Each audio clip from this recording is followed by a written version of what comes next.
الذين آمنوا اتقوا الله حق تقاته ولا تموتن إلا وأنتم مسلمون يا أيها الذين آمنوا اتقوا الله وقولوا قولا سديدا يصلح لكم أعمالكم ويغفر لكم ذنوبكم ومن يطع الله ورسوله فقد فاز فوزا عظيما أما بعد فقد قال تعالى يا أيها الذين آمنوا كتب عليكم الصيام كما كتب على الذين من قبلكم لعلكم تتقون الحمد لله প্রশংসা আল্লাহ রাব্বুল আলামিনের জন্য যে আল্লাহ রাব্বুল আলামিন আমাদেরকে রমজানুল মুবারক মাসের একেবারেই দ্বার প্রান্তে উপনীত করেছেন, যে আল্লাহ তাআলা আমাদেরকে সুস্থ রেখেছেন, আমাদেরকে মসজিদে আসার তৌফিক দান করেছেন, ঈমান এবং আমলের সাথে যে আল্লাহ রাব্বুল আলামিন আমাদেরকে চলার মতো সুযোগ করে দিয়েছেন। সর্বোপরি আজকে এই মসজিদে উপস্থিত হয়ে জুমার সালাতের জন্য বসার, আলোচনা শোনার এবং বলার মতো তৌফিক দিয়েছেন, তার শুকরিয়া সকলে বলি আলহামদুলিল্লাহ। দরুদ সালাত বর্ষিত হোক মানবতার মুক্তিদূত আহমদ মুস্তফা মুহাম্মদ মুস্তফা সাল্লাল্লাহু আলাইহি ওয়াসাল্লামের উপর, যে রাসূল সাল্লাল্লাহু আলাইহি সাল্লাম মৌসুম ভেদে যখন যা করণীয় সেই বিষয়গুলো বর্ণনা করেছেন। যেমন তিনি বলেছেন আতাকুম শাহরু রমাদান, তোমাদের সামনে রমজান মাস উপনীত হয়েছে। এইভাবে সময় অবস্থা ভেদে যিনি আলোচনা করেছেন তার উপর দরুদ সালাত বর্ষিত হোক সাল্লাল্লাহু আলাইহি ওয়াসাল্লাম। সর্বোপরি তিনি আমাদের জন্য রেখেছেন সর্বাঙ্গীন সুন্দর নিখুঁত জীবন আদর্শ, তাই আমরা তার ক্ষেত্রে দরুদ সালাম বর্ষণ করার জন্য দোয়া করি। আমরা সকলে বলি সাল্লাল্লাহু আলাইহি ওয়াসাল্লাম। অতঃপর উপস্থিত সম্মানিত দ্বীনী ভাই বন্ধুরা, পর্দার আড়ালের প্রিয় বোনেরা, আজকে আপনাদের সামনে সিয়াম সম্পর্কে প্রসঙ্গতে কিছু কথা বলবো বলে আশা করছি। সিয়ামে রমাদান, রমজানের সিয়াম, এর হুকুম আহকাম সম্পর্কে কিছু কথা এবং প্রস্তুতিমূলক কিছু কথা বলবো বিইذনিল্লাহি তাআলা। আল্লাহ তাআলা আমাদেরকে এই রমজান মাস দিয়েছেন, সেই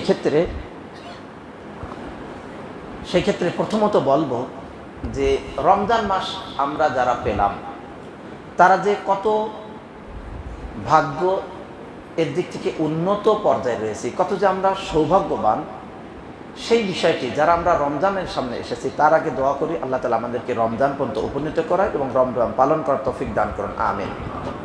তো যারা এই রমজান মাস পাবে তাদের, এবং যারা রমজান মাস পাওয়ার আগে যদি কেউ শহীদ হয় অথবা মারা যায়, এই দুই শ্রেণীর মাঝে পার্থক্যর ব্যাপারে একটি হাদিস আমরা আলোচনা করব। প্রথমত যা রমজানের সিয়াম পালন করা, এর ইবাদত বন্দেগী যথার্থভাবে আদায় করা এবং যে এটা পেল তার মর্যাদা, এই বিষয়ে রাসূলুল্লাহ সাল্লাল্লাহু আলাইহি সাল্লাম থেকে বর্ণিত হাদিস, যেটা আবু হুরায়রা বর্ণনা করেন যে রাসূলুল্লাহ সাল্লাল্লাহু আলাইহি সাল্লামের কাছে দুইজন ব্যক্তি আসলেন, যারা কুদা গোত্রের দুইজন ব্যক্তি আসলেন। এই দুইজন ব্যক্তি আসার পর দুইজন ব্যক্তি ইসলাম গ্রহণ করলেন। ইসলাম গ্রহণ করার পর একজন ব্যক্তি শহীদ হয়ে গেলেন, আরেকজন ব্যক্তি আরও 1 বছর তার চেয়ে সময় বেশি পেলেন এবং এই 1 বছরের মাঝে একটি সিয়ামে রমাদান, রমজান মাসের রোজা পেলেন। রমজান মাসের রোজা পাওয়ার পর তিনি সিয়াম পালন করলেন, ইবাদত বন্দেগী সব আদায় করলেন যথার্থভাবে, 5 ওয়াক্ত সালাত আদায় করলেন। তালহা বিন উবাইদুল্লাহ রাদিয়াল্লাহু আনহু তিনি বলেন যে এরপর আমি স্বপ্নে দেখলাম যে এই দুইজন ব্যক্তির মাঝে যেই ব্যক্তি শহীদ হয়েছেন, ওই শহীদ ব্যক্তির আগে অপর ব্যক্তি যিনি রমজান মাস পেয়েছেন তিনি আগে জান্নাতে যাচ্ছেন বলে সুবহানাল্লাহ। আমি বিস্ময় প্রকাশ করলাম, অবাক হয়ে গেলাম। বিস্মিত হওয়ার পর রাসূলুল্লাহ সাল্লাল্লাহু আলাইহি ওয়াসাল্লামের কাছে আসলাম। তারপর রাসূলুল্লাহ সাল্লাল্লাহু আলাইহি ওয়াসাল্লামকে এটা জিজ্ঞাসা করা হলো, হে আল্লাহর রাসূল সাল্লাল্লাহু আলাইহি ওয়াসাল্লাম, এটা কিভাবে? আমি এমন স্বপ্ন দেখলাম। রাসূলুল্লাহ সাল্লাল্লাহু আলাইহি ওয়াসাল্লাম তখন বললেন, আলাইসা কদ সামা বা'দাহু রমাদান ওয়া সাল্লা 6000 রাকাআহ। ওই ব্যক্তি কি শহীদ ব্যক্তির পরে রমজান মাসের সিয়াম পায়নি এবং সে কি 6000 রাকাত সালাত আদায় করেনি এবং সে কি এমন ইবাদত বন্দেগীগুলো করেনি? তার মানে তিনি এই কাজগুলো করেছেন, এই জন্যই তিনি ওই শহীদ ব্যক্তির আগে জান্নাতে গেলেন বলে সুবহানাল্লাহ। তাই আমরা যে রমজানের সামনে এসেছি, রমজানের সামনে আল্লাহ তাআলা আমাদের উপনীত করেছেন। রমজান আমরা যারা পাবো, আমরা অবশ্যই আল্লাহ রাব্বুল আলামিনের পক্ষ থেকে নিঃসন্দেহে সৌভাগ্যবান বলি আলহামদুলিল্লাহ। যে হাদিসটি উল্লেখ করলাম মুসনাদ আহমদে হাদিসটি এসেছে 8399 নম্বর হাদিস। হাদিসের ইসনাদ হাসান, কেউ কেউ বলেছেন হাদিসটি সহিহ। এক কথায় হাদিসটি গ্রহণযোগ্য। এবারে আমরা সিয়ামে রমাদানে প্রথম সিয়াম সম্পর্কে শব্দ শুনব। সিয়াম অর্থ কী? এছাড়াও সিয়াম পালন করার আরও যে মর্যাদা হাদিস দ্বারা প্রমাণিত তার কিছু আলোচনা পরে করব বিইذনিল্লাহি তাআলা। প্রথমত সিয়াম শব্দের আবিধানিক অর্থ যেটি বিরত থাকা। আমরা রমজান আসলে আবার স্মরণ করে দিই, কারণ হলো আল্লাহ তাআলা বলেছেন ওয়াযাক্কির ফাইন্নাদ যিকরা তানফাউল মুমিনিন। আপনি স্মরণ করে দিন, কেননা এই স্মরণ করে দেওয়াটা মুমিন ব্যক্তির উপকারে আসবে। অনেকে আছেন নতুন, অনেকে আছেন প্রবীণ, অনেকে আছেন দীর্ঘদিন থেকে আলোচনা শুনে শুনে মুখস্থর মতো, কিন্তু এরপরেও অনেক বিষয় আমাদের স্মরণ আসলে সেটা আমাদের উপকারে আসবে এবং নবী সাল্লাল্লাহু আলাইহি ওয়াসাল্লাম এমনটাই স্মরণ করে দিয়েছেন। তাই প্রথমত আমরা শব্দ যদি খেয়াল করে, সিয়াম এর অর্থ হলো বিরত থাকা। যেমন মারিয়াম আলাইহিস সালাম তিনি বলেছিলেন ফাইম্মা তারাইন্না মিনাল বাশারি আহাদান ফাকুলি ইন্নী নাযারতু লিররহমানি সাওমা। সাওম অর্থ বিরত থাকা। তিনি বললেন যে আমি যদি কোনো মানুষ দেখে আপনাকে, তাহলে আপনি বলবেন, কোনো মানুষ দেখলে আপনি বলবেন যে আমি রহমানের জন্য সাওম নজর করেছি। সাওম। অতএব আজ আমি কাউরের সাথে কথা বলবো না, কোনো মানুষের সাথে আজকে আমি কথা বলবো না, তাহলে আমি রহমানের জন্য সাওম নজর করেছি। এখানে সাওম দ্বারা হলো বিরত থাকা, অর্থাৎ আমি আজকে কথা বলবো না, কথা থেকে আমি বিরত থাকব। আবিধানিক অর্থে আরবদের দৃষ্টিতে সাওম অর্থ বিরত থাকা। অন্যদিকে শরঈ পরিভাষায় সবসময় শুধু শব্দের অর্থ দিয়েই শরীয়তের অর্থ প্রযোজ্য হয় না। এই জন্য অনেকেই ভুল করে। সালাত অর্থ যেমনভাবে ইবাদত করা, দোয়া করা, কেউ যদি শুধুমাত্র দোয়া করে চলে গেল, হাত তুললো দোয়া করলো চলে গেল, অথবা হাত তুললো না দোয়া করলো সুবহানাল্লাহ আলহামদুলিল্লাহ, অথবা আল্লাহুম্মা আইন্নি, আল্লাহ আমাকে সাহায্য করুন, দোয়া করলো চলে গেল, হবে না সালাত। কারণ আবিধানিক অর্থে একটি হলেও শারঈ অর্থ আছে, যেই অর্থ আপনাকে মানতে হবে। সেই শারঈ অর্থ হলো আল্লাহ তাআলার জন্য ইবাদত করা। আল্লাহ তাআলার জন্য ইবাদত করা, যেই ইবাদতটা হবে সকল ধরনের রোজা ভঙ্গকারী জিনিস থেকে বিরত থাকার দ্বারা, এবং এই সময়টুকু হবে ফজরের সময় থেকে তুলুউল ফজর, অর্থাৎ আমাদের যে ফজরের নামাজ এইটা না, ফজর উদিত হওয়া অর্থাৎ সুবহে কাযিব, যে সুবহে সাদেকের পূর্বের থেকে, তখন থেকে শুরু করে সূর্যাস্ত পর্যন্ত এই সময়টুকুতে আল্লাহর জন্য ইবাদতের নিয়তে সকল ধরনের বিষয় থেকে বিরত থাকা, খানা পানাহার থেকে বিরত থেকে আল্লাহর ইবাদত করা, এটার নাম হলো সিয়াম। এর মাঝে সকল রোজা ভঙ্গকারী, তার মাঝে প্রথম দিকে যেমন রয়েছে স্ত্রী মিলন, আরও অন্যান্য খাদ্য খাবার পানীয় সব কিছুই। সুতরাং আল্লাহ তাআলা এই ব্যাপারে স্পষ্ট করে বলেন ফামান শাহিদা মিনকুমুশ শাহরা ফালিয়াসুমহু, তোমাদের যে এই মাস পাবে সেজন্য এই মাসের রোজা রাখে। আল্লাহ তাআলা এই রোজাকে ফরজ করে দিয়েছেন। তাই আল্লাহ তাআলা বলেন ইয়া আইয়ুহাল্লাযীনা আমানু কুতিবা আলাইকুমুস সিয়াম, হে ঈমানদারগণ তোমাদের উপরে সিয়ামকে ফরজ করা হয়েছে, কামা কুতিবা আলাল্লাযীনা মিন ক্বাবলিকুম, যেমন তোমাদের পূর্ববর্তীদের উপরে ফরজ করা হয়েছে, লাআল্লাকুম তাত্তাকুন, যাতে তোমরা মুত্তাকি হতে পারো, তাকওয়া অবলম্বন করতে পারো। আমরা সিয়াম তাকওয়া অবলম্বনের জন্যই, তাহলে এই দৃষ্টিকোণ থেকে সিয়ামটার জন্য একটা মাধ্যম যাতে আমি তাকওয়া অবলম্বন করতে পারি। তাহলে তাকওয়া এমন একটি গুরুত্বপূর্ণ বিষয়, যেই বিষয়টি যার মাঝে যত বেশি থাকবে সে দুনিয়া এবং আখিরাতে তত বেশি সফল হবে। বলি সুবহানাল্লাহ। এই সফলতার জন্যই তাকওয়া, আর তাকওয়ার জন্য আল্লাহ তাআলা সিয়ামকে ফরজ করে দিলেন। একটু ভাই কমিয়ে দিলে, এই জন্য তাকওয়াকে আল্লাহ সুবহানাহু ওয়া তাআলা ফরজ করে দিয়েছেন। সুতরাং তাকওয়া অবলম্বনের জন্য যেহেতু আল্লাহ রাব্বুল আলামিন এটাকে ফরজ করে দিলেন, তাই সিয়াম এটা রোকন এবং ফরজ বটে, কিন্তু এরও মানটা যে এর মাধ্যমেই তাকওয়া অবলম্বন হবে, তাহলে তাকওয়াটি আরও কত বেশি জরুরি। এই তাকওয়া অবলম্বনের জন্য আল্লাহ তাআলা সিয়াম ফরজ করলেন বটে, কিন্তু এরপরও সিয়াম পালন করার দ্বারা তার অনেক ধরনের মর্যাদা আল্লাহ তাআলা দিয়ে থাকেন। প্রথমত আমরা খেয়াল করব, অনেক হাদিস আছে যেইগুলোতে যে এমন করলো এমন করলো এমন করলো তার সিয়াম হবে না, এটা একটা প্রেক্ষাপট। আরেকটি বিষয়, যে এমন করলো এই সিয়াম পালন করলো তার এত এত মর্যাদা। মনে রাখতে হবে মর্যাদাটা হলো, বা ফজিলত বলতে আমরা যা বুঝি, আরবি শব্দ ফদল, যার অর্থ অতিরিক্ত। তার মানে কোনো ইবাদত করার পর সেই ইবাদতের মূল দায়িত্ব পালন হওয়ার পরে আল্লাহ তাআলা এক্সট্রা বা অতিরিক্ত আর অনেক কিছু দিবেন, সেইগুলোকে বলা হয় ফজিলত। অতএব কোনো আমলে যদি ফজিলত না পাওয়া যায়, ফজিলত প্রত্যেকটা আমলের ফজিলত আছে, কিন্তু ফজিলত বর্ণিত না হলেও তাকে অবশ্যই সেই আমল পালন করতে হবে। এবং কোনো ব্যক্তি যদি কোনো ইবাদত পালনের দ্বারা এই ফজিলত না পায়, তার কোনো ভুলের কারণে, এর মানে এই নয় যে সেই ইবাদত সে পালন করবে না, বরং ফজিলত পাক বা না পাক কিন্তু তাকে পালন করতে হবে, কারণ পালন করার কারণে তার দায়িত্ব থেকে সে মুক্ত হবে। এক্সট্রা যেটা মর্যাদা পাওয়ার হয়তো সেটা সে পেল না। তো সিয়ামের ফজিলত বা অতিরিক্ত যে মর্যাদা আল্লাহ দিয়েছেন, আল্লাহ রাব্বুল আলামিন নবী সাল্লাল্লাহু আলাইহি ওয়াসাল্লাম তার ব্যাপারে বলেন, মান সামা রমাদানা ঈমানান ওয়া ইহতিসাবা গুফিরা লাহু মা তাকাদ্দামা মিন যামবি।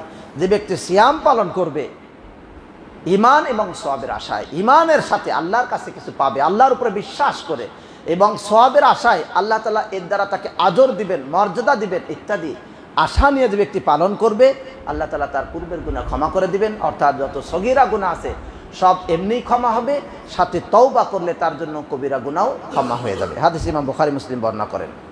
শুধু এই পর্যন্তই না, সিয়াম এর অন্যতম মর্যাদা হলো এটা আপনার ঢাল স্বরূপ, দুনিয়াতেও ঢাল স্বরূপ, আখিরাতেও ঢাল স্বরূপ।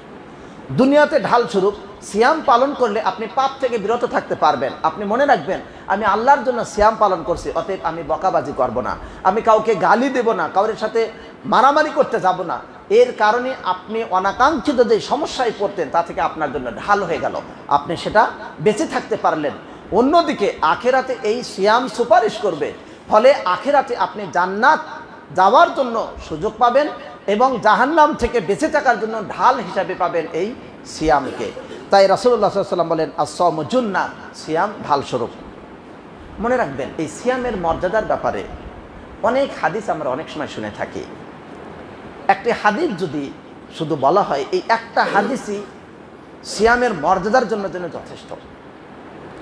পৃথিবীতে যত ইবাদত আছে, এই ইবাদতগুলোকে যদি ভাগ করা যায় তাহলে হিসাব করলে দেখা যাবে সিয়াম একাই এক প্রকার আর সবগুলো ইবাদত আরেক প্রকার। সুবহানাল্লাহ, সিয়াম একাই এক প্রকার ইবাদত, আর বাকি সব ইবাদতগুলো মিলে যেন মনে হচ্ছে এক প্রকার। মনে রাখতে হবে, সিয়াম পালন করতে গেলে অবশ্যই ধৈর্যের প্রয়োজন, সবর। যেই সবরের প্রতিদান বেহিসাবি, কোনো হিসাব নেই।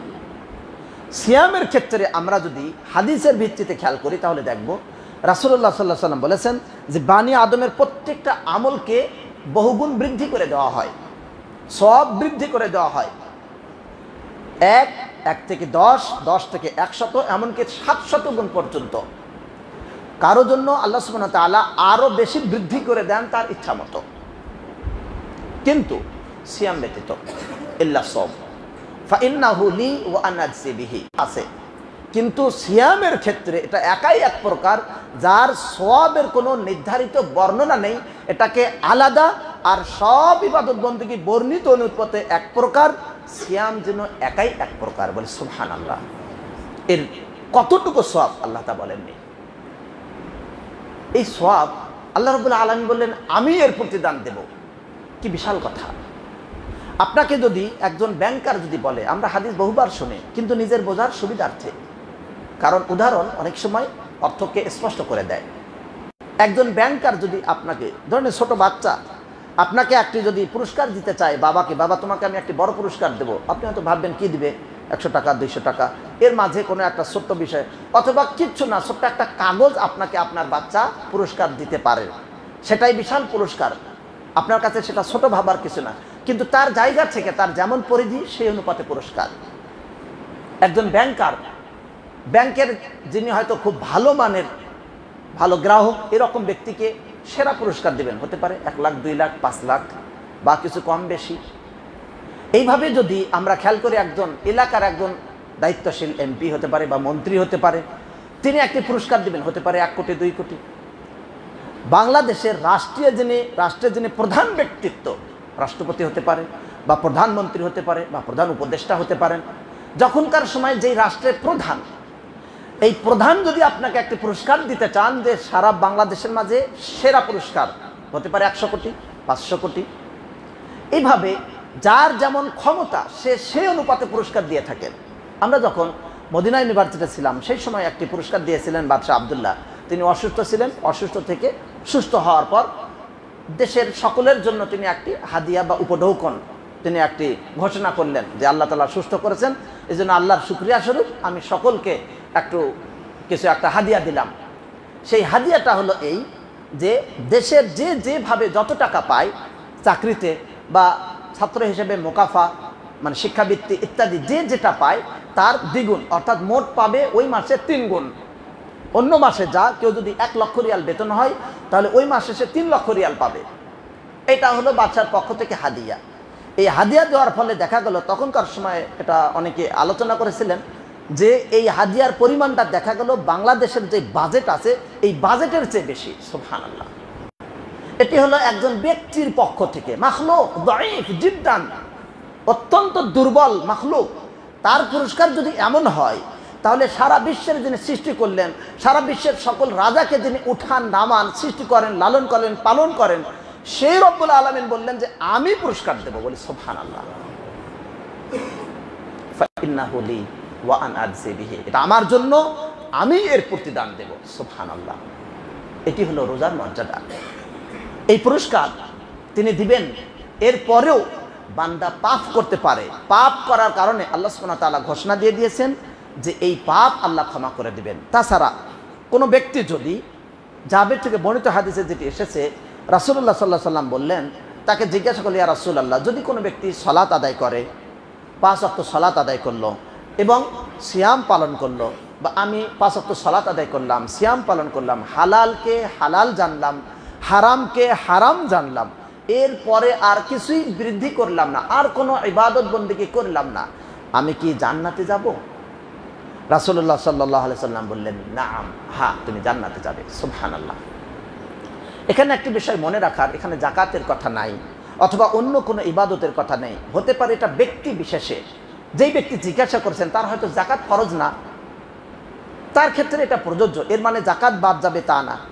যার যাকাত আছে সে যাকাত দিবে, যেটা অন্য হাদিস দ্বারা প্রমাণিত। এখান থেকে আমরা সিয়ামের মর্যাদা পেলাম যে সালাত, সিয়াম, হালালকে হালাল জানা, হারামকে হারাম জেনে কেউ যদি চলে, এতটুকুই তার জান্নাতে যাওয়ার জন্য যথেষ্ট। বলি সুবহানাল্লাহ। অন্যতম হলো সিয়াম, রাখতেই হবে। হাদিস ইমাম মুসলিম বর্ণনা করেন, 15 নম্বর হাদিস। সিয়ামের সময় আমরা জানি জান্নাতের দরজাসমূহ খুলে দেওয়া হয়, আকাশের দরজা খুলে দেওয়া হয়, জাহান্নামের দরজাগুলোকে বন্ধ করে দেওয়া হয়। আকাশের দরজা মুমিন ব্যক্তির জন্য সবসময়ই খোলা। ওয়ালাউ আন্না আহলাল কুরআ আমানু ওয়াত্তাকাউ লাফাতাহনা আলাইহিম বারাকাতিন মিনাস সামা, যদি মুমিন ইমানদাররা যদি যথার্থভাবে ঈমান আনতো এই জনবসতি, তবে আমি আকাশের বরকতের দরজাগুলো খুলে দিতাম। সুবহানাল্লাহ। সেটি এই রমজানে আরও বেশি পরিমাণে জান্নাতের দরজা আল্লাহ খুলে দেন। অতএব যেন মানুষ আনুগত্যের দিকে অগ্রগামী হয়। আল্লাহ তাআলা জাহান্নামের দরজা বন্ধ করে দিয়ে জান্নাতের দরজাকে উন্মুক্ত করে দিয়ে আপনার জন্য ব্যবস্থাপনা করে দিলেন যাতে আপনি ইবাদত করতে পারেন। অন্য সময় এই সুযোগ নেই। তাই আমাদের অগ্রগামী হওয়া, আমাদেরকে অবশ্যই অগ্রগামী হওয়া, যাতে করে এই মাসের যথার্থভাবে দায়িত্ব পালন করতে পারি। এই জন্য রাসূলুল্লাহ সাল্লাল্লাহু আলাইহি ওয়াসাল্লাম এমনটি বলেছেন, অগুল্লিকে আবু আবু জাহান্নাম, জাহান্নামের দরজা বন্ধ করে দেওয়া হয়, শয়তানকে শৃঙ্খলিত করা হয়। কিন্তু এই শৃঙ্খলিত অবস্থাতেও আমরা সঠিক সিয়াম পালন করতে পারি না অনেকেই। এর কারণ অনেকেই হয়তো সঠিক সিয়ামের অর্থ জানে না। প্রথমে মনে রাখবেন, সিয়াম অর্থ বিরত থাকা। ওলামায়ে কেরাম লোগাতান মানে আবিধানিক এবং পারিভাষিক উভয় কথা বলে থাকেন। কেন? কারণ এটা বোঝান যে আরবদের ভাষার মাঝে যেই আবিধানিক অর্থ তার কাছাকাছি শরঈ অর্থই বিদ্যমান। অতএব যেহেতু সিয়াম মানে বিরত থাকা, আপনি কিসের থেকে বিরত থাকবেন? আপনার হাতের উপরে সিয়াম অর্থাৎ বিরত থাকা। আপনার হাতকে, আপনার আত্মাকে অন্তর না বলে গীবত, পরচর্চা, পরনিন্দা, অন্যকে ঠকানোর মতো কথা এই জিহ্বা যেন না বলে, এখান থেকে বিরত জিহ্বা। অনুরূপভাবে হাতের উপরে বলেছি, পায়ের উপরে সিয়াম রয়েছে। পা যেন অন্যায়ের দিকে না যায়, অন্যায় পথে যেন পা না বাড়ায়, এজন্য পায়ের উপরে সিয়াম। আর এই সিয়ামটা শুধুমাত্র রমজানে তা না, বরং এই সিয়ামটা সারা জীবনের জন্য সিয়াম। শুধু রমজানে আপনি পাপ থেকে বিরত থাকবেন, অন্য মাসে আপনি পাপ করবেন, হারাম খাবেন, এটা জায়েজ কখনোই না। এই সিয়ামটা কানের যেমন গান বাজনা ইত্যাদি থেকে বিরত থাকা, অন্যায় কথাবার্তা বলা থেকে এই সিয়ামটা সর্বদাই। কিন্তু রমজান মাসে এটার আরও গুরুত্ব বেশি, আরও বেশি গুরুত্ব। কারণ কি? কারণ হলো একই পাপ এক সময় করলে এক ধরনের তার শাস্তি, অন্য সময়ে কিছু গুরুত্বপূর্ণ সময়ে সেই সময় করলে এটার আরও বহুগুণ তথা সংখ্যায় বাড়বে না কিন্তু ভয়াবহতায় বাড়বে, এমন বহু রকমের শাস্তি। হয়তো ভাববেন কেমন সেটা। এর ব্যাপারে আমরা যদি দেখি বাস্তবে এই সিয়াম পালন হচ্ছে কিনা। আজকে আমরা অনেকেই উল্টাপাল্টা অনেকে বকাবাজি করি। আজকে যেমন এই সিয়ামের সামনে, এমনকি সিয়ামের মাসেও সকালবেলা ছিনতাই বেড়ে যায়, তাহলে সে কি রোজা করে, কিভাবে সে সিয়াম পালন করে ছিনতাই করতে বের হয়? আপনি ভালোভাবে খেয়াল করবেন যে সিয়ামের ক্ষেত্রে সকল পাপ থেকে বিরত থাকার এই কথা আলোচনা হয়ে থাকে। যত ধরনের পাপ, সুদ, ঘুষ, মুনাফাখোরি, মওজুদদারি, অনুরূপভাবে এতিমের বাল ভক্ষণ করাতে বিরত থাকা, যত জুলুম রয়েছে, নিজের উপরে জুলুম, অন্যের উপরে জুলুম, আল্লাহ তাআলার সাথে জুলুম করা ইত্যাদি জুলুম থেকে, অন্যের সম্মান নষ্ট করা থেকে, কাউকে বকাবাজি ইত্যাদি থেকে বিরত থাকা, আমানতের খেয়ানত করা থেকে বিরত থাকা, আত্মীয়তার সম্পর্ক রক্ষা না করে আত্মীয়তার সম্পর্ক ছিন্ন করা থেকে বিরত থাকা, পরস্পরের মাঝে হিংসা বিদ্বেষ থেকে বিরত থাকা, আল্লাহ রাব্বুল আলামিনের জন্যই এই কাজগুলো করা। অন্যদিকে নেশা যত আছে, সেটা বিড়ি হোক, সিগারেট হোক, অথবা অন্য কোনো আরও যত ধরনের মারাত্মক যেই অন্যায়মূলক যে সকল নেশা বা মাদক রয়েছে, এই সবগুলোর থেকে বিরত থাকা। এটা পূর্বেই বলেছি, অন্য মাসেও হারাম, এই মাসে আরও কঠিনতমভাবে হারাম। কারণ কি? কারণ আমরা বলেছি যে একই পাপ একাধিকভাবে হয়। যেমন আল্লাহ রাব্বুল আলামিন মক্কার ব্যাপারে বলেছেন, মক্কার ব্যাপারে মক্কায় কোনো ব্যক্তি যদি শুধুমাত্র অন্যায়ের ইচ্ছা করে, যে মক্কাতে শুধুমাত্র অন্যায় করার ইচ্ছা করবে, চাইবে, তাকে আমি যন্ত্রণাদায়ক শাস্তি দেব। শুধু ইচ্ছা করা। অথচ ইচ্ছা করে অন্য অন্য সময়ের ক্ষেত্রে কেউ যদি পাপের ইচ্ছা করে, যদি না করে, তাহলে তার জন্য পাপ লেখা হয় না। অনুরূপভাবে একই পাপ অন্য নারী যদি করে, তাহলে অশ্লীল বেহায়াপনার কাজ করলে তার জন্য যে শাস্তি, তার চেয়ে আল্লাহ তাআলা নবীর ঘরে যদি কোনো স্ত্রী এমন কাজ করে থাকতো, সেই ক্ষেত্রে আল্লাহ তাআলা আরো বহুগুণ শাস্তি দিতেন। একই পাপ অন্যের জন্য বেশি, কারণ নবুয়তের একটি মর্যাদা আছে, এছাড়াও অন্যায় থেকে বিরত থাকা। আল্লাহ তাআলা তাই বলেন, ওমাইয়াতি মিনকুন্না বিফাহিশাতিন মুবায়্যিনা ইযাআফ লাহাল আযাবু দি'ফাইন। তোমাদের মাঝে কেউ যদি স্পষ্ট ফাহিশা কাজ, অশ্লীল কাজ করে, তবে আমি তাকে ডবল শাস্তি দেব। অনুরূপভাবে অন্যায় কাজ এইসব এলাকায় করার এটা হারাম, অন্যায় বটে। অন্যকে ঠকানো অত্যাচার, মদিনা হারাম। একটি জুলুম কাজ অন্য জায়গায় করলে যা অন্যায়, তার চেয়ে এখানে ভয়াবহতর অন্যায়। তাই যত অন্যায় রয়েছে, এই পাপের কাজগুলো অন্য মাসে করা যেমন পাপ, কিন্তু এই মাসে করা ওই পাপের সাথে আরো ভয়াবহতর পাপ। এই জন্য বিশেষভাবে তার মানে কি, সে সিয়াম পালন করবে বটে, কিন্তু তার যথার্থ মর্যাদা সে পাবে না।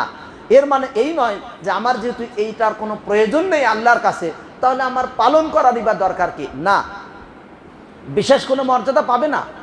কিন্তু সে সিয়াম পালন করার পরও যদি অশ্লীল কথা বলে থাকে, অথবা পাপের কথা বলে থাকে, পাপের কাজ করে থাকে, তবে সিয়াম ভঙ্গকারী না, এমন কিছু করলে তাহলে সে মর্যাদা পাবে না, এবং সিয়ামের আলাদা যেই বিশেষ সম্মান তা তার হবে না বটে, কিন্তু তার মূল দায়িত্ব পালন হবে।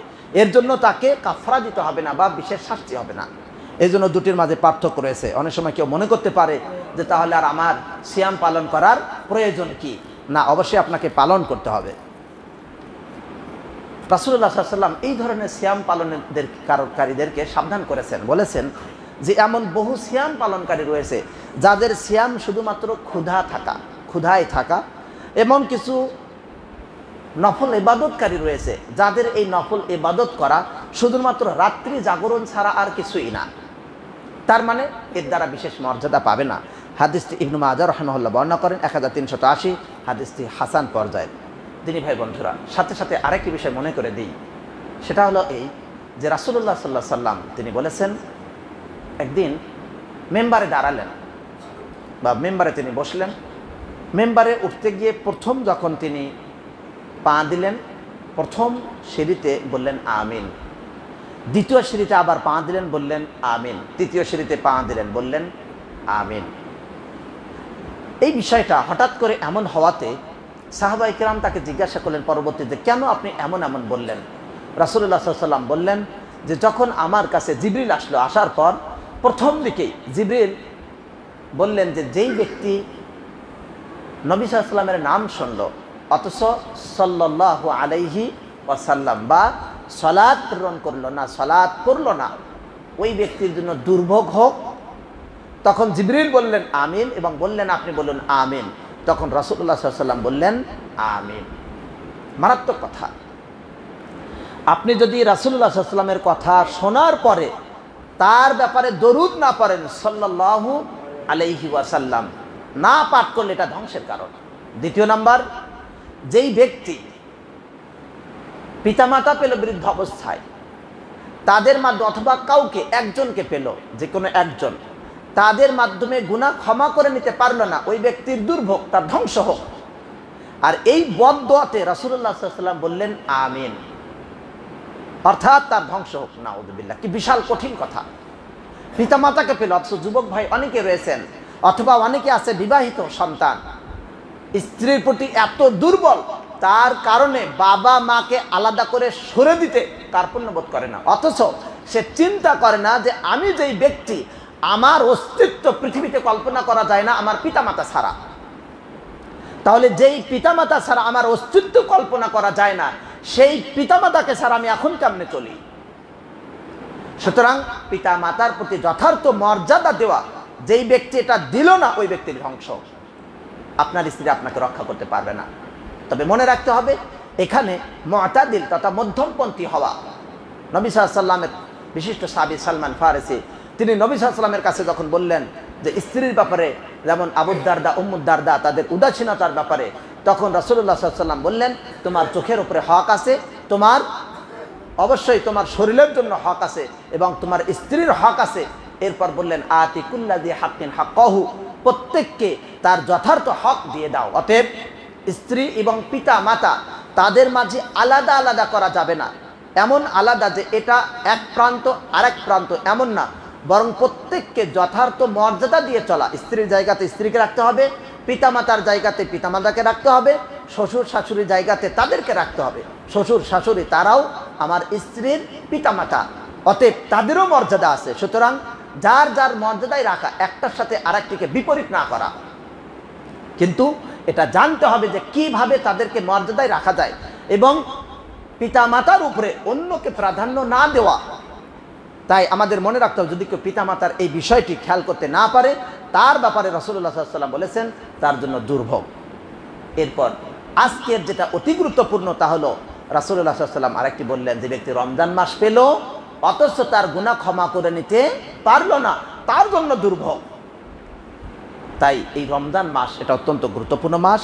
আমরা যেন এই রমজানে যথার্থভাবে এটাকে পালন করে আল্লাহর কাছ থেকে আমরা যেন গুনাহ মাফ করে নিতে পারি। আল্লাহ তাআলা আমাদের তৌফিক দান করুন, আমিন। হাদিসটি বাজ্জার বর্ণনা করেছেন 4277 এবং তবরানি 2022 নম্বর হাদিসে হাদিসটির মান হাসান। এই পর্যায়ে আমরা মনে রাখবো যে আল্লাহ তাআলা মাঝে মাঝে স্মরণ করে দেন, আলাম ইয়ানি লিল্লাযিনা আমানু আন তাখশা কুলুবুহুম লিযিকরিল্লাহ, যেন রমজান মাস আসে আর একটি নতুন বছরের মতো লাগে। তাই আল্লাহর সেই আয়াতকে স্মরণ করে দিতে চাই, যেন আমাদের অন্তরটা নরম হয়। আলাম ইয়ানি লিল্লাযিনা আমানু আন তাখশা কুলুবুহুম লিযিকরিল্লাহ, এখনো কি মানুষের সময় হয়নি, ইমানদারদেরকে এখনো সময় হয়নি যে তাদের অন্তর আল্লাহর জন্য বিগলিত হবে, বিনয় নম্র হবে। ওমা নাযালা মিনাল হাক্কি, এবং সত্য যা নাজিল হয়েছে তার জন্য। ওয়ালা ইয়াকুনু কাল্লাযিনা উতুল কিতাবা মিন ক্বাবলু, আর তাদের মতো হবে না যাদেরকে পূর্বে কিতাব দেওয়া হয়েছিল। ফাতাওয়ালা আলাইহিমুল আমাদু, অতঃপর তাদের উপর লম্বা টাইম চলে গেল। ফাতাওয়ালা আলাইহিমুল আমাদু ফাকাসাত কুলুবুহুম, এবং তাদের অন্তর রূঢ় দৃঢ়, অন্তত শক্ত হয়ে গেল। ওয়া কাসীরুম মিনহুম ফাসিকুন, আর তাদের অনেকেই ফাসিক, অবাধ্য। ইয়ালামু, জেনে রাখো, আন্নাল্লাহ ইউহিল আরদা বা'দা মাউতিহা, আল্লাহ তাআলা এই পৃথিবীকে মৃত্যুর পর আবার জীবিত করেন। হঠাৎ করে এই আয়াত আসলো, পৃথিবীর কথা। আল্লাহ কেন বললেন এই কথা? কদ বায়্যানাল আয়াত, আমি আয়াতগুলো বর্ণনা করলাম, লিকাওমি ইয়াকিলুন লিকাওমি ইয়াত্তাকুন, এক এক জায়গায় আল্লাহ তাআলা এক একভাবে বলেছেন। সেই সম্প্রদায়ের জন্য যারা অনুধাবন করে, সেই সম্প্রদায়ের জন্য যারা তাকওয়া অবলম্বন করবে। আল্লাহ তাআলা পৃথিবীর উদাহরণ দিলেন যে মৃত্যুর পর আবার জীবিত হয়। কি শিক্ষা? শিক্ষা হলো এই, আমরা যারা অলস হয়ে উদাসীন হয়ে খেল তামাশা ইত্যাদি খেলাধুলো নিয়ে বিভিন্ন ক্লাব আরও পৃথিবীর নিজস্ব ব্যস্ততা নিয়ে যারা একেবারেই আখিরাতকে যেন ভুলে যাচ্ছি, আল্লাহ তাআলা এই রমজানকে দান করলেন যেন তা অবলম্বন করি, যেন আমাদের এই মৃতপ্রায় অন্তরকে জীবিত করে আল্লাহমুখী হই। আল্লাহ তাআলা আমাদের তৌফিক দান করেন, আমিন। তিনি ভাই বন্ধুরা, রমজান সম্পর্কে কিছু প্রশ্ন উত্তর আমরা খেয়াল করব। রমজান মাস আসলো। প্রথমত রমজান এটা আরবি শব্দ না বাংলা শব্দ, এটা আমরা জানি। বলতে বলতে আমাদের বাংলা হয়ে গেছে, রমজান ছাড়া যায়, কিন্তু এটা মূলত আরবি শব্দ। যেমন সৌদি আরবে কেউ যাওয়ার পর গল্প অনেকে আমরা শুনে থাকি যে সবই তার কাছে আরবি মনে হয়, শুধু আজানটা বাংলা লাগে, কারণ আজান তো দেশে অনেকবার শুনেছে, শুনতে শুনতে এটা তার কাছে বাংলা মনে হয়।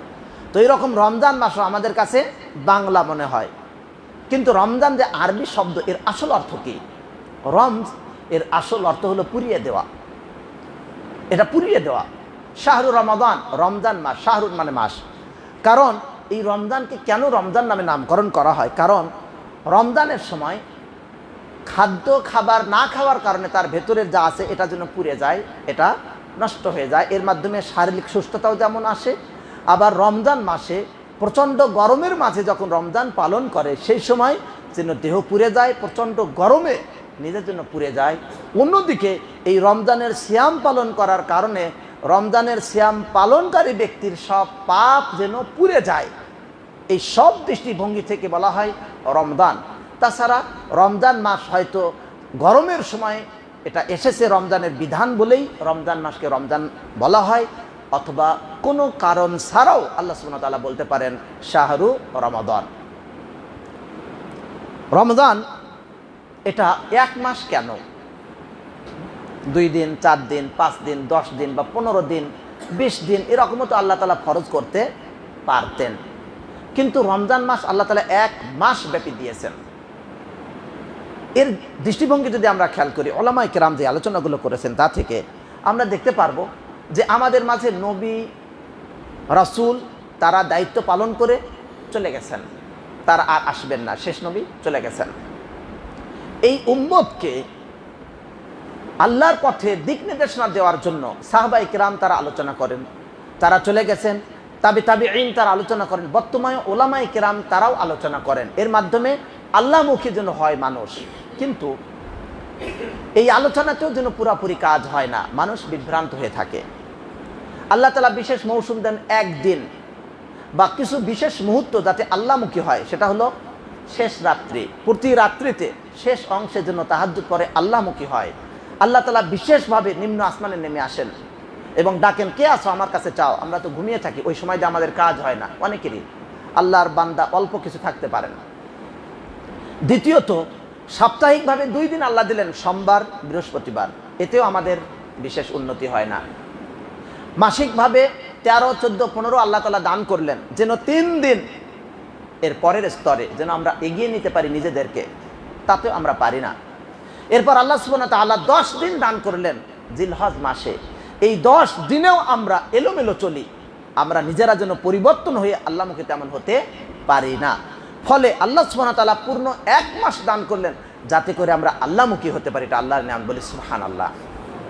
এজন্য আল্লাহ সুবহানাহু ওয়া তাআলা 1 মাস দান করেছেন। এছাড়া পরের যেটি প্রশ্ন, রমজান মাস সকল মাসের চেয়ে শ্রেষ্ঠ মাস কেন? কেন এই রমজান মাস সবচেয়ে শ্রেষ্ঠ মাস? এর বিভিন্ন দিক আছে। সেই দিকের মাঝে অন্যতম দিক হলো যে রমজান মাসে আমরা দেখব যে অন্য মাসে যতগুলো ইবাদত আছে এই সবগুলোই রমজান মাসে একাই আছে, বলি সুবহানাল্লাহ। আপনি অন্য মাসে কোনো মাসে 5টা রোকন পাবেন না রমজান ছাড়া।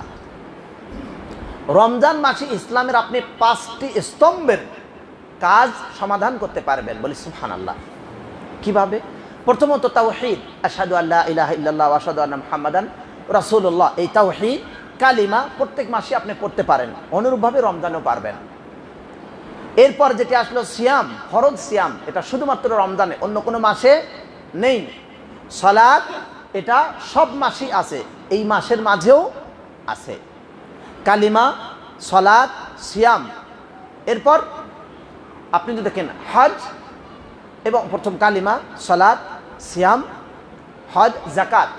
জাকাতের যে বিষয়টি, সলাতের পরে যে জাকাতের অবস্থান, এই জাকাত অন্য মাসেও দিতে পারবেন, রমজান মাসেও দিতে পারবেন, আরও ইবাদত হিসেবে আরও বেশি সওয়াব পাবেন। তবে এখানে দুইটি দিক। একটি দিক হলো, যদি আপনার এমন প্রয়োজন হয়, কিছু মানুষ আছে যারা হয়তো অর্থ সম্পদ, টাকা পয়সার কারণে তারা সিয়াম পালন করতে পারবে না, তাহলে আপনার আমার যাদের সম্ভাবনা আছে বা সক্ষমতা আছে, তারা যেন আগেই জাকাত দিয়ে দেয়, রমজান আসার আগে। কেন? গরিব মানুষের প্রয়োজন হলো সে যথার্থভাবে খাবার খেয়ে সিয়াম পালন করবে, আর আপনি সিয়ামের জন্য বসে আছেন না। বরং আল্লাহ রাব্বুল আলামিন জাকাতের ব্যবস্থা সারা বছরই রেখেছেন, তাই আপনি সেটাও দিতে পারেন। রমজান মাসে দিলে সওয়াব পাবেন, সেটাও ঠিক আছে। উলামায়ে কেরাম এই জন্য বলেছেন, যখন প্রয়োজন বেশি তখন আগে দিয়ে সেও যেন সিয়ামটা পালন করতে পারে। তাছাড়া রমজান মাসের শেষে সাদাকাতুল ফিতর এবং জাকাতের মাঝে পার্থক্য কি? অন্যতম একটি পার্থক্য যে জাকাত রমজানের আগেও দেওয়া যায়, মাঝেও দেওয়া যায়, কিন্তু সাদাকাতুল ফিতর রমজানের শেষে দিতে হয়। তাছাড়া সাদাকাতুল ফিতর সময় হওয়ার আগে ফরজ হয় না, আর জাকাত এটা 1 বছর হয়ে গেলে, যখনই হয়ে যাবে নির্ধারিত নিসাব পরিমাণ, 1 বছর হয়ে গেলেই তার জাকাত দেওয়া ফরজ হয়ে গেল। এর জন্য সিয়ামের মাস জরুরি নয়। তাই আমরা খেয়াল করব, অনেক মানুষ আমাদের আশেপাশে থাকতে পারে, ঢাকা শহরে হয়তো কম থাকতে পারে, কিন্তু আমাদের এলাকায় থাকতে পারে, বিভিন্ন জায়গায় গরিব মানুষ যারা হয়তো টাকা পয়সার কারণে সঠিকভাবে সিয়াম পালন করতে পারবে না, তাদের জন্য রমজানের আগে কিছু দিয়ে দেওয়া যদি সম্ভব হয়, এর দ্বারা তারা সিয়াম পালন করতে পারবে। রমজান মাসে জাকাত দেওয়ার ব্যবস্থা আছে 4টি, আর বাকি থাকলো হজ। হজের জন্য নির্ধারিত মাস হলো জিলহজ মাস। জিলহজ মাস ছাড়া রকুনের যে হজ সেটা পালন করতে পারবে না, কিন্তু হজের সওয়াব পাওয়ার সুযোগ আল্লাহ তাআলা রমজান মাসে দান করেছেন। তাই রাসূলুল্লাহ সাল্লাল্লাহু আলাইহি ওয়াসাল্লাম বলেছেন, উমরাতুন ফি রমাদান তাআদিলু হাজ্জাতান আও হাজ্জাতান মাই। যে ব্যক্তি রমজান মাসে একটি উমরা করবে, সে হজের সওয়াব বা আমার সাথে হজ করার সমান সওয়াব পাবে। বলি সুবহানাল্লাহ। তাহলে আরকানুল খামসার যে কাজগুলোর সওয়াব আমরা এই মাসে সবগুলোই পেতে পারি, অতএব রমজান শ্রেষ্ঠ। বলি সুবহানাল্লাহ। এছাড়া রমজান মাস এটি কোরআনের মাস। রমজান মাসে কোরআনুল কারীম নাজিল হয়েছে। যেহেতু কোরআনুল কারীম শ্রেষ্ঠ, এই কোরআনুল কারীম যেখানে আসবে, কোরআনুল কারীম যেই জায়গাতেই প্রযোজ্য হবে, সেটাই হয়ে যাবে শ্রেষ্ঠ। বলি সুবহানাল্লাহ। তাই রমজানুল মোবারক এই মাসে যেহেতু কোরআনুল কারীম নাজিল হয়েছে, এই জন্য এই মাস শ্রেষ্ঠ। তাছাড়া আমরা যদি দেখি, এই রমজানুল মোবারক মাসে কোরআন নাজিল হওয়ার সাথে সাথে যেটাই এর সাথে যুক্ত হবে, সেটাই শ্রেষ্ঠ হয়ে যাবে। এই মাসের লাইলাতুল কদরে নাজিল হয়েছে কোরআন, এই জন্য লাইলাতুল কদর খায়রুম মিন আলফি শাহর, 1000 মাসের চেয়ে উত্তম। কোরআনুল কারীম নাজিল হয়েছে মুহাম্মদ সাল্লাল্লাহু আলাইহি সাল্লামের উপরে, এই জন্য মুহাম্মদ সাল্লাল্লাহু আলাইহি সাল্লাম সবার শ্রেষ্ঠ রাসূল। কোরআনুল কারীম নাজিল হয়েছে এই উম্মতের উপরে, এই জন্য এই উম্মত সকল উম্মতের শ্রেষ্ঠ উম্মত। বলি সুবহানাল্লাহ। কোরআনুল কারীম নাজিল হয়েছে আরাফার মাঠে, বা শেষ হয়েছে, সমাপ্ত হয়েছে আরাফায়, এই জন্য আরাফার রোজা সবচেয়ে শ্রেষ্ঠতম রোজা। বলি সুবহানাল্লাহ। অতএব কোরআনুল কারীম এই উম্মত যদি ধারণ করে, তাহলে এই উম্মত হবে শ্রেষ্ঠ উম্মত। এই শ্রেষ্ঠ উম্মতের মাঝে সবচেয়ে শ্রেষ্ঠ হলো খায়রুকুম মান তাআল্লামাল কোরআনা ওয়া আল্লামাহু, তোমাদের মাঝে যে কোরআন শেখে এবং অপরকে শিক্ষা দেয়, সেই শ্রেষ্ঠ। একটি উদাহরণ যদি খেয়াল করি কোরআনের শ্রেষ্ঠত্ব, উসাইদ বিন হুদাইর রাদিয়াল্লাহু আনহু তিনি একদিন কোরআন তেলাওয়াত করছেন, তার পাশে ঘোড়া লাফালাফি করছে। ঘোড়া লাফালাফির সময় তিনি ভাবলেন তার বাচ্চা ইয়াহইয়া পাশে ছিল, যদি তিনি এইভাবে কোরআন তেলাওয়াত করেন আর ঘোড়া যদি লাফালাফি করতে থাকে, তার বাচ্চার উপরে তার ঘোড়ার পা পড়তে পারে, পদপিষ্ট হতে পারে তার বাচ্চা। এই জন্য কোরআনুল কারীম তেলাওয়াত বন্ধ করে ঘোড়ার কাছে গেলেন। কি সমস্যা? দেখলেন ঘোড়ার কোনো সমস্যা নেই, ঘোড়া চুপচাপ, নড়াচড়া করে না। আবার তিনি কোরআনুল কারীম পড়া শুরু করলেন, আবার ঘোড়া নড়াচড়া শুরু করলো। তখন আবার গেলেন, গিয়ে দেখলেন কিছুই পেলেন না, ঘোড়া থেমে গেল। এইভাবে কয়েকবার হওয়ার পর তিনি ভাবলেন সমস্যাটা কি। তিনি বের হলেন বাহিরে গিয়ে দেখলেন যে মাটি থেকে শুরু করে আকাশ পর্যন্ত জোনাকির মতো ছোট ছোট ছোট ছোট আলো দেখা যায়, আকাশ পর্যন্ত বিস্তৃত। তিনি অবাক হয়ে গেলেন, এটা কি বিষয়। এরপর তিনি সকালবেলা রাসূলুল্লাহ সাল্লাল্লাহু আলাইহি ওয়াসাল্লামকে জিজ্ঞাসা করলেন, ইয়া রাসূলুল্লাহ, এমন এমন ঘটনা। তখন রাসূলুল্লাহ সাল্লাল্লাহু আলাইহি ওয়াসাল্লাম বললেন যে তুমি পড়ো, কোরআন পড়ো। অর্থাৎ কেন তুমি কোরআন পড়তে থাকলে না? তুমি যদি কোরআন পড়তেই থাকতে তাহলে সকাল পর্যন্ত আকাশ বিস্তৃত এইগুলো ছিল ফেরেশতা, এবং এই ফেরেশতা সকাল পর্যন্ত থাকতো এবং মানুষ নিজ চোখে এগুলো দেখতে পারতো। সুবহানাল্লাহ। এই হলো কোরআন তেলাওয়াতের মর্যাদা। দিনী ভাই বন্ধুরা, আরও অনেক বিষয় রয়েছে। কোরআনকে দুইটা ভাগ করা, একটা হলো তেলাওয়াতের জন্য আর একটি গবেষণার জন্য, যেন কোরআনের আয়াত থেকে আমি শিক্ষা নিতে পারি। পৃথিবীতে মানুষ অন্যায় করছে, জুলুম করছে, কিন্তু আপনি খেয়াল করবেন রব্বুল আলামিন অবশ্যই তার এর প্রতিদান দিবেন। জুলুমের এই বিষয়টি আল্লাহ তাআলা নিজেই পাকড়াও করবেন, কিন্তু সাময়িকভাবে আল্লাহ সুযোগ দিয়ে থাকেন। এটা কোরআন আপনাকে শিক্ষা দিবে। আল্লাহ তাআলা বলেন, ওয়ালা তাহসাবান্নাল্লাহ গাফিলান আম্মা ইয়ামালু যালিমুন, জালেম রাজা করছে তা থেকে আপনি আল্লাহকে গাফিল মনে করবেন না। আজকের রাহাজানি, ছিনতাই, অন্যকে কষ্ট দেওয়া, অন্যের মাল জবরদস্তি করে নেওয়া, দখল করে নেওয়া, ডাকাতি করা, যত অন্যায় করুক না কেন রব্বুল আলামিন তার শাস্তি করবেন। এবং আমাদের জন্য উচিত হলো অন্যায় থেকে বিরত থাকা এবং অন্যায়কে দেখে প্রশ্রয় না দেওয়া, যতদূর সম্ভব প্রশাসনিকভাবে ব্যবস্থা নিয়ে সেগুলোকে প্রতিহত করার চেষ্টা করা, তথ্য দেওয়া হোক বা অন্য কোনোভাবে হোক।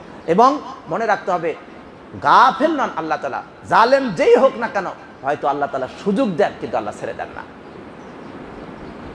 আল্লাহ তাআলা পৃথিবীতে শাস্তি দেন কখন? দুইটি দিক থাকলে, এক আল্লাহর নাফরমানি, দুই বান্দার উপরে জুলুম।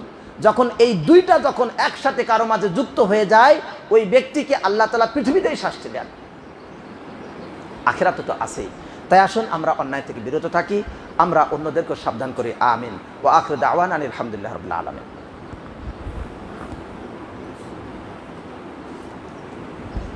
আলহামদুলিল্লাহ, আলহামদুলিল্লাহ কাফা ওয়া সালামুন আলা ইবাদিহিল্লাযিনা ইসতাফা, আম্মা বাদ। সম্মানিত দিনী ভাই বন্ধুরা, আমাদের রমজানের কিছু বিধানের সম্পর্কে ছোট ছোট আকারে, পয়েন্ট আকারে কয়েকটি কথা বলবো। এক নাম্বার, সিয়াম পালন করা ফরজে আইন। সক্ষমতা, সুস্থতা এবং প্রতিবন্ধক কোনো শরঈ ওযর না থাকলে অবশ্যই তার উপরে সিয়াম ফরজ। আমি সিয়াম পালন না করে অন্যকে সাদাকা বা ফেতরা ইত্যাদি অন্য কিছু দিয়ে পালন করার কোনো সুযোগ নেই, এটা ব্যক্তিগত আমল করতেই হবে। দ্বিতীয় নাম্বার, অবশ্যই নিয়ত করতে হবে আগের থেকেই। মাসের আগেই যদি কেউ নিয়ত করে না আমি সারা মাস রোজা রাখবো, আলহামদুলিল্লাহ হয়ে গেল, তবে নিয়ত পড়তে হবে না প্রতিদিন, নয় তো আন আসুমা, এভাবে নিয়ত পড়ার কোনো বিধান নেই।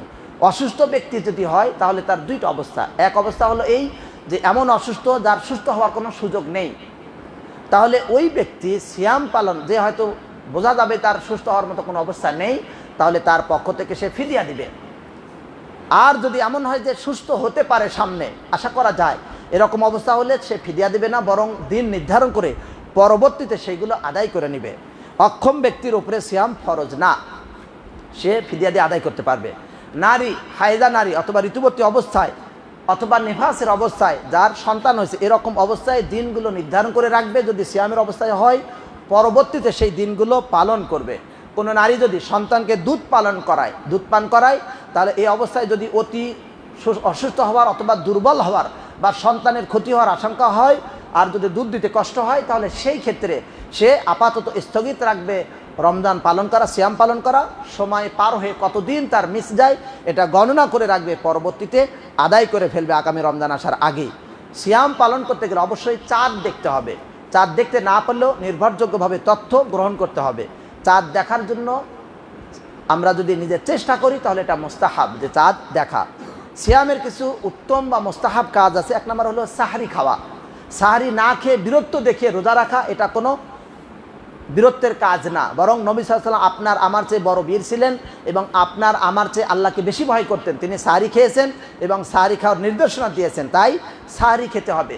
যদি সাহারি খেতে গিয়ে তার ফজরের সময় চলে আসে, খেতে পারলো না, তাহলে অবশ্যই না খেয়ে হলেও সিয়াম পালন করবে, কারণ সাহারি খাওয়া মুস্তাহাব আর সিয়াম পালন করা ওয়াজিব বা ফরজ। সিয়াম পালন করার সময় সাহারি দেরি করে খাওয়া উত্তম। একটা দুটার সময় খেয়ে ঘুমিয়ে গেল এমন না, বরং ফজরের নামাজের বা আজানের কিছু আগে যেন খাওয়াটা শেষ হয়। কারণ কি? কারণ হলো, এক নাম্বার এটা তাকে সাহায্য করবে সিয়াম পালন করতে। দুই নাম্বার হলো যে সিয়াম পালনকারীর জন্য এটা তৃপ্তিকর। তিন নাম্বার, এটা তার ইবাদত বন্দেগী করার জন্য, ফজরের সালাত আদায় করার জন্য অধিক নিরাপদ। অনেক আগে সিয়ামের জন্য সাহারি খেলো কিন্তু ঘুমিয়ে গেল, তাহলে ফজরের সালাত তার বিলম্বিত হতে পারে। এছাড়া ওই সময়টা ফি সাহুরি বারাকা, সাহারির মাঝে বরকত আছে। কিভাবে বরকত? তার মাঝে অন্যতম হলো যে সাহারির সময় এমন একটা সময় যে ওই সময় সে উঠে আল্লাহর কাছে দোয়া করতে পারে, তখন আল্লাহ কবুল করবেন, এটা তার জন্য বরকত। সাহারির সময় সে যদি খাবার খায়, এটা তার শক্তি যোগাবে, এটাও তার জন্য বরকত। বিভিন্ন দিক থেকে সাহারিতে বরকত আছে। আর সাহারির পর ইফতারটা করতে হবে তাড়াতাড়ি। আজকে আমরা যারা দায়িত্বশীল রয়েছেন, রাষ্ট্রীয়ভাবে যথাসময় ইফতারির জন্য যে ক্যালেন্ডার প্রণয়ন করা হয়েছে, যারা এই দায়িত্বে আছেন আমরা তাদেরকে শুকরিয়া জানাই। আল্লাহ তাআলা তাদের এই সুন্দর কাজকে কবুল করুন, আমিন। অনেকে না বুঝে এর এলোমেলো করছেন, যারা হাদিস থেকে যথার্থ শিক্ষা নেন না। নবী সাল্লাল্লাহু আলাইহি ওয়াসাল্লাম বলেছেন বিলম্বের কোনো সুযোগ নেই। নবী সাল্লাল্লাহু আলাইহি ওয়াসাল্লাম বলেছেন যে কিয়ামত পর্যন্ত বান্দা কল্যাণে থাকবে যতদিন তারা ইফতার যথাসময়ে আদায় করবে। তাছাড়া আমরা সদাকা, নফল ইবাদত বন্দেগী এগুলোর জন্য যথার্থভাবে আদায় করি। আল্লাহ সুবহানাহু ওয়া তাআলা আমাদেরকে এই রমজানের সিয়ামকে যথার্থভাবে পালন করার তৌফিক দান করুন, আমিন। আর সাথে সাথে কেউ যেন এমন না করে যে সাহারির অবস্থায়, সিয়াম অবস্থায় থুথু আসলো, এটাকে জমা করে কেউ যদি গিলে খায় নষ্ট হয়ে যাবে। কিন্তু এমনি যেটুকু থুথু এমনি মুখে আসতে পারে, সেই ক্ষেত্রে কেউ যদি গিলে নেয় তাহলে সিয়াম ভঙ্গ হবে না। তাছাড়া কেউ যদি পানি বেশি করে শরীরে নেয়, গোসল করে, এর কারণে পানি শরীরের ভিতরে প্রবেশ করতে পারে, এতে সিয়াম ভঙ্গ হবে না। কিন্তু যদি কেউ এমন ইনজেকশন নেয় যেই ইনজেকশন খাদ্যের কাজ করে, তাহলে সিয়াম ভঙ্গ হবে। আর অন্য কোনো প্রয়োজনে ইনজেকশন নিলে সিয়াম ভঙ্গ হবে না। আল্লাহ তাআলা আমাদেরকে সিয়ামের প্রস্তুতি স্বরূপ সিয়াম সংক্রান্ত মাসাইলে বই পড়ে অথবা অন্যান্য কাজের মাধ্যমে আলোচনা শুনেও আমাদেরকে শেখার তৌফিক দান করেন, আমিন। সুবহান রাব্বিকা রাব্বিল ইজ্জাতি আম্মা ইয়াসিফুন, সালামুন আলাল মুরসালিন, আলহামদুলিল্লাহি রাব্বিল আলামিন। রব্বুল আলামিন আমাদের এই সিয়ামকে যথার্থভাবে আদায় করার তৌফিক দান করুন, আমিন। আমরা